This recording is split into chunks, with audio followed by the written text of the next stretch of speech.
Birmingham test లో India super victory సాధించింది. రెండో ఇన్నింగ్స్ లో ఆతిథ్య జట్టు 217కు ఆల్అౌట్ కావడంతో భారత్ 336 పరుగుల తేడాతో గెలుపొందింది. తొలి ఇన్నింగ్స్ లో భారత్ 587, ఇంగ్లాండ్ 407 పరుగులు చేశాయి. రెండో ఇన్నింగ్స్ లో భారత్ 427 డిక్లేర్ చేయగా మొత్తం 608 పరుగుల లక్ష్య ఛేదనలో ఇంగ్లాండ్ 271 పరుగులకే పరిమితమైంది. ఇక తొలి టెస్ట్ లో ఇంగ్లాండ్ గెలిచింది.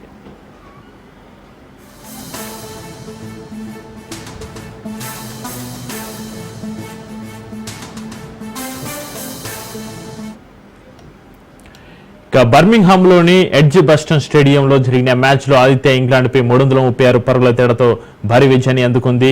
ఎడ్జ్ బస్టన్ లో టీమిండియాకు ఇదే తొలి విజయం. టీమిండియా నిర్దేశించిన 608 పరుగుల భారీ లక్ష్య ఛేదనలో ఇంగ్లాండ్ 271 పరుగులకి కుప్పకూలిపోయింది. ఇక యువ పేసర్ ఆకాశదీప్ 6 వికెట్లతో చెలరేగి ప్రత్యర్థి పతనాన్ని శాసించాడు. ఇక ఇంగ్లాండ్ ఇన్నింగ్స్ లో wicket keeper batter Jamie Smith 88 మాత్రమే ఒంటరి పోరాటం చేశాడు. ఇక మిగతా వారు నిరాశపరచడంతో ఇంగ్లాండ్ భారీ ఓటమిని మూటగట్టుకుంది. ఈ విజయంతో 5 టెస్టుల సిరీస్ ను భారత్ 1-1తో సమం చేస్తుంది.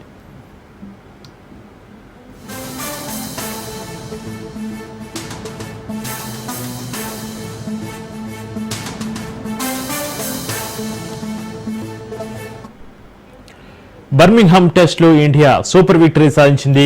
రెండో ఇన్నింగ్స్ లో ఆతిథ్య జట్టు 217కు ఆల్అౌట్ కావడంతో భారత్ 336 పరుగుల తేడాతో గెలుపొందింది. తొలి ఇన్నింగ్స్ లో భారత్ 587, ఇంగ్లాండ్ 407 పరుగులు చేశాయి. రెండో ఇన్నింగ్స్ లో భారత్ 427 డిక్లేర్ చేయగా మొత్తం 608 పరుగుల లక్ష్య ఛేదనలో ఇంగ్లాండ్ 271 పరుగులకే పరిమితమైంది. ఇక తొలి టెస్ట్ లో ఇంగ్లాండ్ గెలిచింది.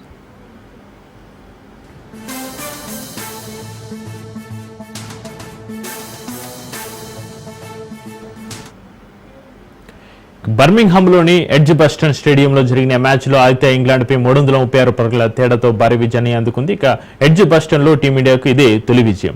టీమిండియా నిర్దేశించిన 608 భారీ లక్ష్య ఛేదనలో ఇంగ్లాండ్ 271 పరుగులకి కుప్పకూలింది. యువ పేసర్ ఆకాశదీప్ 6 వికెట్లతో చెలరేగి ప్రత్యర్థి పతనాన్ని శాసించాడు. ఇక ఇంగ్లాండ్ ఇన్నింగ్స్ లో wicket keeper batter Jamie Smith మాత్రమే ఒంటరి పోరాటం చేశాడు. మిగతా వారు నిరాశపరచడంతో ఇంగ్లాండ్ భారీ ఓటమిని మూటగట్టుకుంది.